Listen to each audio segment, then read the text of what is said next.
नमस्कार मित्रांनो, घरोघरी मातीच्या चुली या मालिकेच्या येणाऱ्या काही ट्विस्टमध्ये असे होणार आहे की आता सुमित्राने नानांचे मृत्यूपत्र ऐश्वर्याने जे दाखवले म्हणजे जे तयार केले, तर त्या मृत्यूपत्रानुसार जानकी आणि ऋषिकेशला प्रॉपर्टीतला काही हक्क दिलेला नाही, म्हणून त्यांना घराच्या बाहेर जाण्याचे सांगितलेले असते।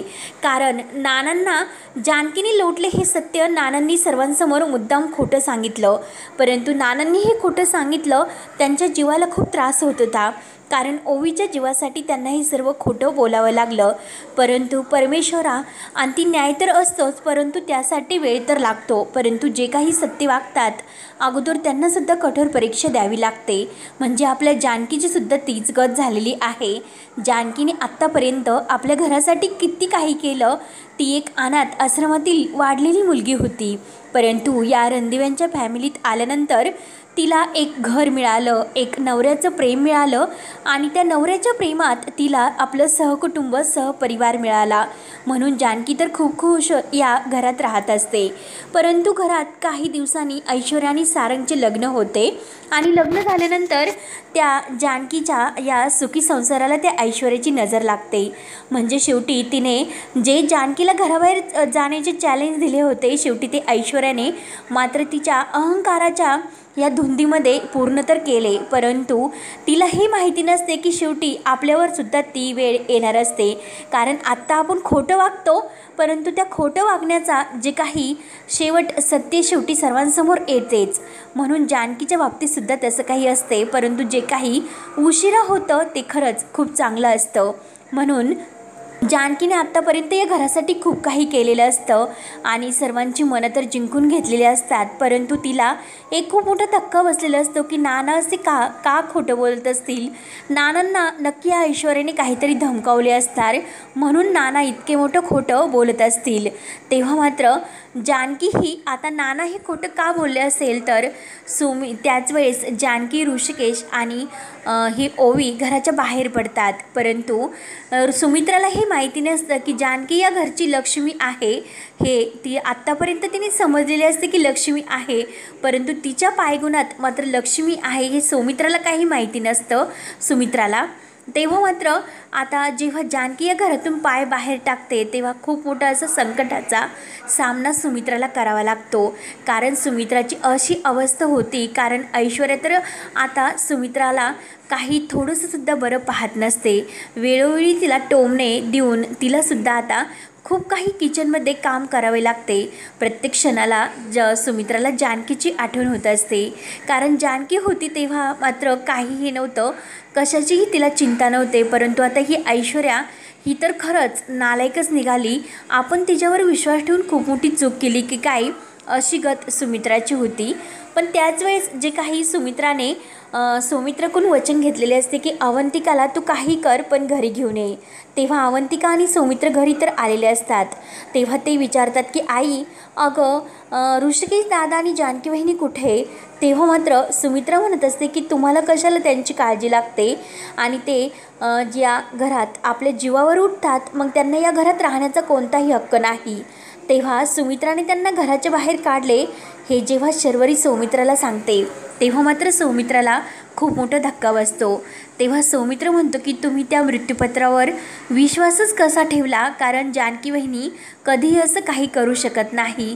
आई, मी इतके दिवस शांत होतो कारण या घरासाठी, परंतु आज मी त्या ऐश्वर्याचे खरं रूप आहे ते सर्व तुला सांगतो, कारण सारंगशी लग्न तिने का केलं, सारंग दादासाठी मी ही सर्व शांत बसलो, सारंगचा संसार हा मोडू नये म्हणून मी शांत राहिलो, परंतु आई आज तो तूर जानकी वहिनी आणि ऋषिकेश दादा यांना घराच्या बाहेर काढले, त्यामुळे मी आता शांत नाही बसू शकत।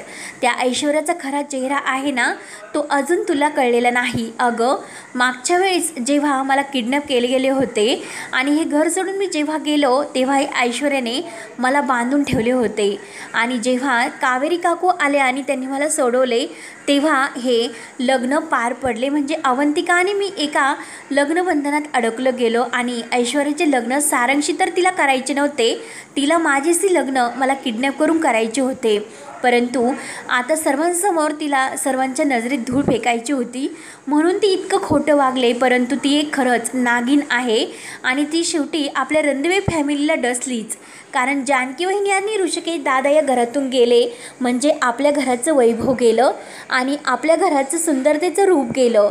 कारण ते होते तर आपल्या घरात शोभा होती, आनंद होता, उत्साहाचे वातावरण होते, परंतु आता मात्र या घरात आम्हालासुद्धा नाही राहायचं. जेथे जानकी वहिनी आणि ऋषिकेश दादा असतील तर तेथे आम्ही जाणार.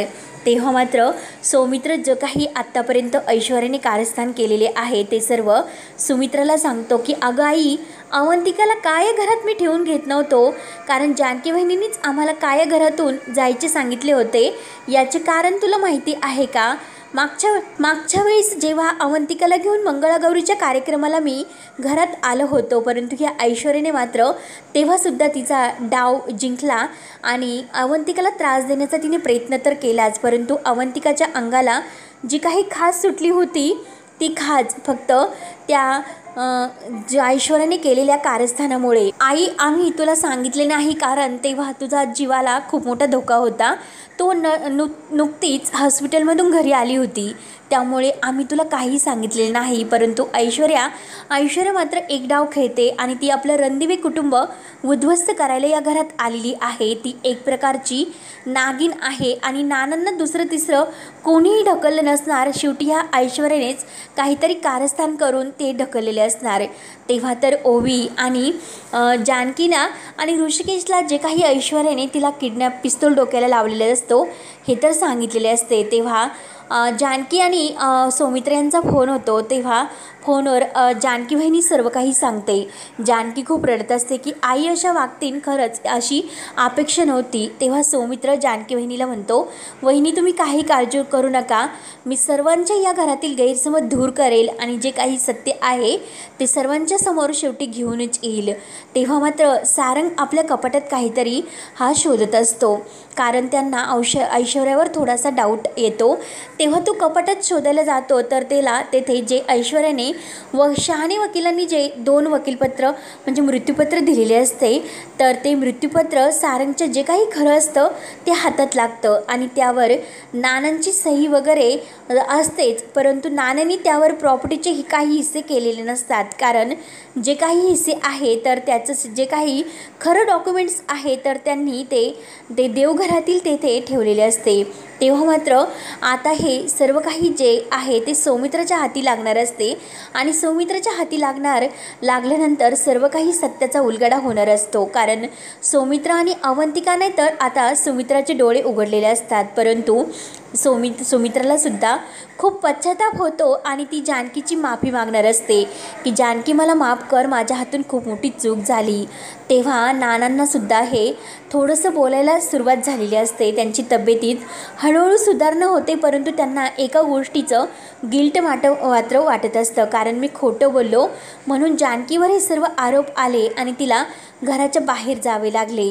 तेव्हा मात्र नाना हे सुमित्राला खुणवण्याचा खूप प्रयत्न करतात, परंतु सुमित्राला काही कळत नसते. परंतु एक दिवस सर्व सत्याचा उलगडा शेवटी होतोच, कारण जानकीने हे केलेले नाही तर त्या सर्व ढोंगी ऐश्वर्याने हे केलेले आहे. ती एक प्रकारची नागिनच आहे. तिने माझ्या रूममध्ये साप सोडला, मला जिन्यावरून ढकलून दिले, परंतु ओवीच्या जीवासाठी मी जानकीचं नाव घेतलं आणि जे काही मी खरं मृत्यूपत्र बनवलेलं आहे ते आत्तापर्यंत मी अजून कुणाला सांगितलेले नाही, शहाणे वकिलांनासुद्धा नाही. तेव्हा सौमित्र म्हणतो की मला माहिती होतं, मला त्या मृत्यूपत्रावर डाऊट होता, कारण नाना कधीही असे काही करू शकत नाही की ऋषिकेशला प्रॉपर्टीतून बेदखल तर करणार नाहीच, परंतु सौमित्राला कधीही ते जमिनीचे हक्कसुद्धा देणार नाही, कारण ज्या जमिनीत त्याला कधीही इंटरेस्ट नसतो तर त्याला ते कधीही नाही मिळू शकत. तेव्हा मात्र आता खूप खूप मोठ्या सत्याचा उलगडा झालेला असतो। सारंगसमोर सुद्धा आता ऐश्वर्याचे ते मृत्यूपत्राचे सत्य आलेले असते। तेव्हा सारंगने रंगेहात ऐश्वर्याला तिच्या वडिलांशी बोलताना सुद्धा पकडलेले असते। तेव्हा सारंगला सर्व काही समजते की ऐश्वर्या सर्व काही नाटक करते, आपल्या हातून खूप मोठी चूक झाली म्हणून तो जानकीची माफी मागणार असतो आणि जानकी तरीसुद्धा त्याला सल्ला देणार असते की अहो तुम्ही तर एक लग्न झालेली पुरुष आहात, त्यामुळे जो काही निर्णय घ्यायचा असेल तो आपल्या संसाराला जपून तुम्हाला घ्यावा लागेल, परंतु तुमचे भाऊ तुमच्यावर किती प्रेम करतात हे अगोदर तुम्ही त्यांचा विश्वासघात करायला नको होता। सर्व विचार करून तुम्ही हा निर्णय घ्यायला हवा होता सारंग भाऊजी, तुम्ही सुद्धा खूप चुकले। तेव्हा सारंग, सौमित्र आणि ऋषिकेश हे एकमेकांना मिठी मारतात। शर्वरीच्या सुद्धा डोळ्यात पाणी येते आणि तेव्हा खरा त्यांना जानकीची आठवण होते। जानकीची जाणीव त्यांना आता वेळोवेळी व्हायला सुरुवात होते। तर आता पुढे काय काय होत राहणार हे पाहण्यासाठी आपल्या चॅनलला नक्की सबस्क्राईब करत राहा। धन्यवाद।